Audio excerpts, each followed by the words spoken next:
காசியில் உள்ள மணிகர்ணிகா படித்துறையில் இறுதிச் சடங்கின் நெருப்பு சரியாக அதிகாலை 3:40 மணிக்கு குளிர்ச்சியடையத் தொடங்கும் போது அறிவியலின் புரிதலுக்கு அப்பாற்பட்ட ஒரு நிகழ்வு பிரபஞ்சத்தில் நிகழ்கிறது என்பது உங்களுக்கு தெரியுமா? மகாதேவியின் ட்ரம் அமைதியாக எதிரொலிக்கும் நேரம் இது. வணக்கம். இன்று நாம் உந்துதல் அல்லது நேர மேலாண்மை பற்றி பேச மாட்டோம். இன்று நாம் காசியில் உள்ள ஒரு பழைய கோவிலின் சுவர்களுக்குள் பல நூற்றாண்டுகளாக மறைந்திருந்த ஒரு இரகசிய வேதத்தை பற்றி பேசுவோம். 21 பிரம்ம முகூர்த்தங்களின் இரகசியங்களையும் தொலைந்து போன சூத்திரத்தையும் கொண்ட ஒரு வேதம் புரிந்து கொள்ளப்பட்டால் 3 வருடங்கள் அல்லது 3 மாதங்களில் அல்ல, கடிகாரத்தை பார்ப்பதன் மூலம் உங்கள் விதியை 3 நிமிடங்களில் மாற்றும். ஆம், 3 நிமிடங்கள் மட்டுமே. அதிகாலையில் எழுந்திருக்க உங்களை ஊக்குவிக்கும் ஆயிரக்கணக்கான வீடியோக்களை நீங்கள் பார்த்திருக்கலாம். வெற்றிகரமான மக்கள் 4:30 மணிக்கு எழுந்திருப்பார்கள். ஆனால் எழுந்த பிறகு அந்த முதல் 3 நிமிடங்களில் உங்களுக்குள் இருக்கும் சிவசக்தியை எவ்வாறு செயல்படுத்துவது என்று யாரும் உங்களுக்கு சொல்வதில்லை. நீங்கள் அதிகாலை 4:30 மணிக்கு எழுந்த பிறகும் அதே கவலைகள், அதே மன அழுத்தம் மற்றும் அதே மொபைல் போன் சோதனைகள் இருந்தால் நீங்கள் பிரம்ம முகூர்த்தத்தை தேர்ந்தெடுக்கவில்லை. மாறாக ஒரு கடிகாரத்தில் உள்ள நேரத்தை தேர்ந்தெடுத்துள்ளீர்கள். இன்று நாகசாது கால்பேதன் என்று அழைக்கும் ஒரு பண்டைய உரையின் சாரத்தை நான் உங்களுக்கு வழங்கப் போகிறேன். அதாவது நேரத்தை பிரித்து உங்கள் சொந்த யதார்த்தத்தை எழுதுவது. நமது வேதங்கள் யதே பிண்டே ததா பிரம்மந்தே என்று கூறுகின்றன. அதாவது உங்கள் உடலில் உள்ள அனைத்தும் பிரபஞ்சத்தில் உள்ளது. ஆனால் பிரச்சனை என்னவென்றால், நம் உடல்கள் அந்த அண்ட ஆற்றலில் இருந்து துண்டிக்கப்பட்டுள்ளன. நாம் ஒரு ஆண்டெனாவை கொண்ட ஆனால் சிக்னல் இல்லாத வானொலியைப் போல மாறிவிட்டோம். காசியிலிருந்து வரும் இந்த இரகசிய சூத்திரம் 24 மணி நேரத்தில் 48 நிமிடங்கள் மட்டுமே. ஆம், நாம் பிரம்ம முகூர்த்தம் என்று அழைப்பது ஓசோன் படலமும் அண்டக் கதிர்களும் ஒரு குறிப்பிட்ட கோணத்தில் இருக்கும் நேரம் என்று கூறுகிறது. இந்த நேரத்தில் காற்றில் பாயும் ஆக்சிஜன் அல்ல, பிராணன். இந்த 21 நாட்களுக்கு நான் உங்களுடன் பகிர்ந்து கொள்ளப் போகும் அந்த 3 நிமிட இரகசியத்தில் இந்த உயிர் சக்தியை உங்களுக்குள் உள்வாங்கிக் கொண்டால், என்னை நம்புங்கள், உங்கள் வார்த்தைகள் கல்லில் பதிந்துவிடும். உங்கள் எண்ணங்கள் யதார்த்தமாக மாறத் தொடங்கும். இந்த இரகசியத்தை புரிந்து கொள்ள முதலில் நாம் சிவ அம்சத்தை புரிந்து கொள்ள வேண்டும். சிவன் வெறும் தெய்வம் அல்ல. சிவன் ஒரு ஓட்டம், ஒரு மின்னோட்டம். நீங்கள் ஆழ்ந்த தூக்கத்தில் இருக்கும்போது நீங்கள் அந்த சிவ அம்சத்திற்கு மிக அருகில் இருக்கிறீர்கள். ஆனால் எச்சரிக்கை ஒலித்தவுடன் நீங்கள் நடுங்கி விழித்துக் கொள்கிறீர்கள். அந்த இணைப்பு உடைகிறது. காசியின் வேதங்கள் பிரம்ம முகூர்த்தத்தில் விழிப்பது அல்ல, மாறாக அவதாரம் எடுப்பது என்று கூறுகின்றன. கங்கை சிவனின் பிணைக்கப்பட்ட பூட்டுகளில் இருந்து பூமிக்கு இறங்குவது போல உங்கள் உணர்வு தூக்க மண்டலத்திலிருந்து விழிப்பு மண்டலத்திற்கு இறங்க வேண்டும். இங்குதான் அந்த 3 நிமிட சூத்திரம் கைக்கு வரும். இந்த 21 நாள் பயணத்தில் ஒவ்வொரு நாளும் ஒரு புதிய ரகசியம் வெளிப்படும். ஆனால் அதன் அடித்தளம் அந்த முதல் படியில் உள்ளது. இதை வேதங்கள் பூஜ்ய நிலை என்று அழைக்கின்றன. கவனமாக கேளுங்கள், ஏனென்றால் நான் பகிர்ந்து கொள்ளப் போவது உங்கள் வாழ்க்கையின் போக்கையே மாற்றிவிடும். பெரும்பாலான மக்கள் பிரம்ம முகூர்த்தத்தில் விழித்தெழுந்து படிக்கவோ அல்லது வேலை செய்யவோ வேண்டும் என்று நினைக்கிறார்கள். இது மிகப்பெரிய தவறு. வேதங்களின்படி பிரம்ம முகூர்த்தம் உள்ளீடு செய்வதற்கான நேரம் அல்ல, இது இசையமைப்பதற்கான நேரம்.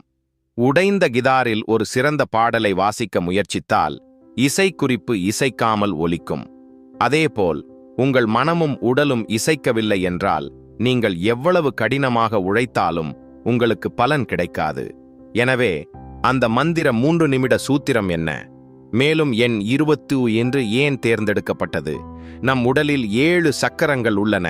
மேலும் ஒவ்வொரு சக்கரத்திலும் 3 அடுக்குகள் உள்ளன. 7 3 21க்கு சமம். இது ஒரு சீரற்ற எண் அல்ல. 21 நாட்களில் அந்த 3 நிமிட நுட்பத்துடன் நமது 7 சக்கரங்களின் 3 அடுக்குகளை சீரமைப்போம். நீங்கள் எழுந்தவுடன் அது 330 அல்லது 400 ஆக இருந்தாலும் நீங்கள் படுக்கையில் இருந்து குதிக்கக்கூடாது. நீங்கள் நகரக்கூடக்கூடாது. அந்த வேதத்தின் முதல் விதி, சிவன் அமைதியில் வசிக்கிறார். அந்த நேரத்தில் உங்கள் மூளையின் அதிர்வெண் தீட்டா நிலையில் உள்ளது. நீங்கள் விதைக்கும் எந்த விதையும் ஒரு பெரிய மரமாக வளரும் நிலை இது. அந்த நேரத்தில் நீங்கள் அவசரமாக எழுந்தால் நீங்கள் அந்த மந்திர ஜன்னலை மூடுகிறீர்கள். எனவே இந்த மர்மமான பயணத்தை தொடங்குவோம். உங்கள் மனதின் அனைத்து கதவுகளையும் திறக்கவும். ஏனென்றால் இப்போது அறிவியல் முடிந்து ஆன்மீகம் தொடங்கும் இரகசிய அறிவுக் கடலில் நாம் மூழ்கப் போகிறோம். உங்கள் விதியை மீண்டும் எழுத நீங்கள் தயாரா? அந்த உரை திரிபுர ரகசியம் என்று கூறுகிறது. அதாவது 3 நிமிடங்கள், 3 உலகங்கள் மற்றும் 3 சக்திகள். நீங்கள் கண்களை திறக்கும்போது முதல் 60 வினாடிகள் அல்லது முதல் நிமிடம் உங்கள் உடலுக்கு சொந்தமானது. இது அன்னமய கோஷா என்று அழைக்கப்படுகிறது. உங்கள் கைகளையும் கால்களையும் அசைக்காமல் படுக்கையில் படுத்து உங்கள் உடலை உணருங்கள். உங்கள் நனவை உங்கள் கால் விரல்களிலிருந்து உங்கள் தலைக்கு மேலே உள்ள சஹஸ்ரார சக்கரத்திற்கு நகர்த்தவும். நீங்கள் இன்னும் உயிருடன் இருப்பதை உணருங்கள். இது சிறிய சாதனை அல்ல. காசியில் ஒவ்வொரு நாளும் ஆயிரக்கணக்கான சிதைகள் எரிகின்றன. ஆனால் இன்று மகாதேவ் உங்கள் நனவை எழுப்பியுள்ளார். அதாவது 3 நிமிடங்கள், 3 உலகங்கள் மற்றும் 3 சக்திகள். இந்த முதல் நிமிடத்தில் நீங்கள் நன்றியுணர்வை உணர வேண்டும். ஓ மகாகலா, இந்த புதிய வாழ்க்கையை, இந்த புதிய வாய்ப்பை எனக்கு கொடுத்ததற்கு நன்றி என்று சொல்லுங்கள். நீங்கள் உங்கள் நாளை நன்றியுடன் தொடங்கும்போது நீங்கள் இன்னும் அதிகமாக பெறத் தயாராக உள்ளீர்கள் என்ற சமிக்ஞையை பிரபஞ்சத்திற்கு அனுப்புகிறீர்கள். பின்னர் 2வது நிமிடம் வருகிறது. இது மிக முக்கியமானது. இது பிராணமய கோஷத்தின் நேரம். இப்போது உங்கள் முழு கவனத்தையும் உங்கள் சுவாசத்தில் செலுத்துங்கள். சுவாசம் சிவனின் கயிறு என்று வேதங்கள் கூறுகின்றன. பிரம்ம முகூர்த்தத்தின் போது உங்கள் நாடிகள், சேனல்கள், இட, சந்திரன் மற்றும் பிங்களை, வான நரம்புகள் இரண்டும் சமநிலைப்படுத்த முயற்சிக்கின்றன. நீங்கள் உங்கள் சுவாசத்தின் வேகத்தை கவனிக்கிறீர்கள். அதை மாற்ற முயற்சிக்காதீர்கள். காற்று உள்ளேயும் வெளியேயும் நகர்வதை கவனியுங்கள். இந்த 2வது நிமிடத்தில் ஒவ்வொரு உள்ளிழுத்தலுடனும் பிரபஞ்சத்தின் தங்க சக்தி உங்களை நிரப்புவதையும், ஒவ்வொரு உள்ளிழுத்தலுடனும் நோய், சோம்பல் மற்றும் எதிர்மறை ஆகியவை கருப்பு புகை போல உங்கள் உடலிலிருந்து வெளியேற்றப்படுவதையும் கற்பனை செய்து பாருங்கள். இது வெறும் கற்பனை அல்ல. இது உங்கள் உடலின் செல்களை மீண்டும் நிரல் செய்யும் ஒரு மன செயல்முறை. இது சிவ சுவாச பயிற்சி என்று அழைக்கப்படுகிறது. இப்போது 3வது நிமிடம் வருகிறது. இது மனோமய கோஷா, மந்திர நேரம். உங்கள் உடல் அமைதியாகவும் உங்கள் சுவாசம் தாளமாகவும் இருக்கும்போது உங்கள் மனம் ஒரு வெற்றுத்தாள் போன்றது. இந்த 3வது நிமிடத்தில் நீங்கள் உங்கள் தீர்மானத்தை மீண்டும் செய்ய வேண்டும். ஆனால் ஜாக்கிரதை, இங்குதான் மக்கள் தவறு செய்கிறார்கள். அவர்கள் நான் பணக்காரனாக இருக்க விரும்புகிறேன் அல்லது நான் ஆரோக்கியமாக இருக்க விரும்புகிறேன் என்று கூறுகிறார்கள். ஆசை பற்றாக்குறையை பிரதிபலிக்கிறது என்று வேதங்கள் கூறுகின்றன. விஷயம் ஏற்கனவே நடந்தது போல் நீங்கள் சிந்திக்க வேண்டும். நான் சக்தி வாய்ந்தவன், நான் என் இலக்கை அடைந்து விட்டேன், சிவனின் அருள் என்னுடன் உள்ளது. இந்த 3வது நிமிடத்தில் உங்கள் மூடிய கண்களால் அந்த காட்சியை கற்பனை செய்து பாருங்கள். உங்கள் வெற்றி, உங்கள் மகிழ்ச்சி. நீங்கள் ஒரு HD திரைப்படத்தை பார்ப்பது போல் தெளிவாக பாருங்கள். பிரம்ம முகூர்த்தத்தின் அமைதியான நேரத்தில் இந்த விதையை நீங்கள் விதைக்கும்போது இயற்கையின் 5 கூறுகளும் அந்த விதையை ஒரு மரமாக மாற்றுவதில் ஈடுபடுகின்றன. இது 3 நிமிட சூத்திரம். உடலுக்கு நன்றி செலுத்துதல், சுவாசத்தை சுத்திகரித்தல், உறுதியின் விதை. ஆனால் நண்பர்களே, அதை ஒரு நாள் செய்வதன் மூலம் எதுவும் நடக்காது. அந்த இரகசிய உரை 21 நாள் சுழற்சியை விவரிக்கிறது. இந்த 21 நாட்கள் எளிதானதாக இருக்காது. இது உங்கள் பழைய சுயத்தின் மரணம் மற்றும் ஒரு புதிய சுயத்தின் பிறப்பு. இந்த 21 நாட்களில் உங்களுக்கு என்ன நடக்கும், அதை எவ்வாறு கையாள்வது என்பதை புரிந்து கொள்வோம். உரை இந்த 21 நாட்களை 3 கட்டங்களாக பிரிக்கிறது. ஒவ்வொன்றும் 7 நாட்கள் கொண்ட 3 கட்டங்கள். முதல் கட்டம் 1 முதல் 7 நாட்கள் வரை நச்சு நீக்கம். இந்த வார்த்தை உங்களுக்கு விசித்திரமாக தோன்றலாம், விஷம். ஆனால் நினைவில் கொள்ளுங்கள், கடல் கலக்கப்பட்ட போது அமிர்தத்திற்கு முன் ஹலஹால் விஷம் வெளியேறியது. மகாதேவ் அதை தனது தொண்டையில் வைத்திருந்தார். நாளை காலை இந்த 3 நிமிட நுட்பத்தை நீங்கள் தொடங்கும்போது முதல் 7 நாட்கள் நம்ப முடியாத அளவிற்கு கடினமாக இருக்கும். உங்கள் உடல் கிளர்ச்சி செய்யும். நீங்கள் அதிக தூக்கத்தில் இருப்பீர்கள். உங்கள் தலை பாரமாக உணரும். பழைய அடக்கப்பட்ட உணர்ச்சிகள் வெளிப்படும். நீங்கள் இதையெல்லாம் விட்டுவிட்டு தூங்கச் செல்ல வேண்டும் என்று நினைப்பீர்கள். இது பல ஆண்டுகளாக உங்களுக்குள் குவிந்து கிடக்கும் விஷம். இந்த சோம்பல், இந்த தாமதம், இந்த பயம், இவை அனைத்தும் வெளியேறும். வலியை தாங்குபவர்கள் மட்டுமே பிரகாசிக்கிறார்கள் என்று காசி சூத்திரம் கூறுகிறது. இந்த 7 நாட்களில் நீங்கள் பின்வாங்கக்கூடாது. நீங்கள் நீலகண்டராக மாற வேண்டும். அந்த அசௌகரியத்தை, அந்த தூக்க அலையை மட்டும் கவனியுங்கள். அது உங்களை மூழ்கடிக்க விடாதீர்கள். இந்த நேரத்தில் ஒரு சிறப்பு விதியை பின்பற்றுங்கள். எழுந்த பிறகு அடுத்த 1 மணி நேரத்திற்கு உங்கள் மொபைல் திரையை பார்க்காதீர்கள். இந்த 7 நாட்களில் உங்கள் மொபைல் போனின் நீல ஒளியில் உங்கள் கண்களை வெளிப்படுத்தினால் நீங்கள் உங்கள் பிணியல் சுரப்பியை குருடாக்குகிறீர்கள். உங்கள் 3வது கண் செயல்பட முயற்சிக்கும் நேரம் இது. அதற்கு இருள் தேவை, மொபைல் ஒளி அல்ல. இந்த 7 நாட்களில் நிறைய தண்ணீர் குடிக்கவும், ஏனென்றால் உங்கள் உடல் அதன் கழிவுகளை வெளியேற்றும். இந்த 7 நாட்கள் போராட்டத்தை நீங்கள் சமாளித்தால் உங்கள் பழைய பழக்கங்களின் முதுகை உடைத்து விட்டீர்கள். 2வது கட்டம் 8 முதல் 14 நாட்கள் வரை கவனிப்பு. உடல் சிறிது அமைதியடைந்ததும் 8ஆம் நாள் முதல் மனம் அதன் பங்கை ஆற்றத் தொடங்குகிறது.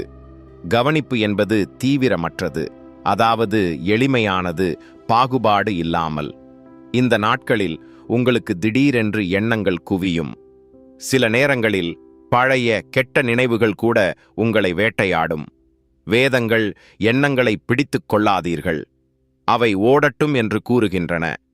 நீங்கள் கங்கை கரையில் அமர்ந்து நீர் ஓட்டத்தை பார்ப்பது போல பிரம்ம முகூர்த்தத்தின் அந்த 3 நிமிடங்களில் அமைதியாக உட்கார்ந்து உங்கள் எண்ணங்களை கவனியுங்கள். இந்த கட்டத்தில் நீங்கள் ஒரு விசித்திரமான அமைதியை உணரத் தொடங்குவீர்கள். உங்கள் உடலிலிருந்து நீங்கள் தனித்தனியாக உணருவீர்கள். உங்கள் அதிர்வெண் மாறத் தொடங்கும் நேரம் இது.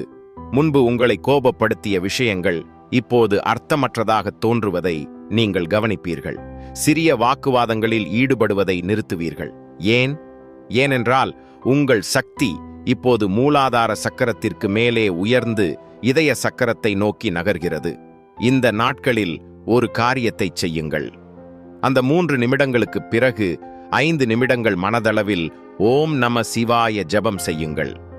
வாய்மொழியாக அல்ல, உங்கள் மனதில்.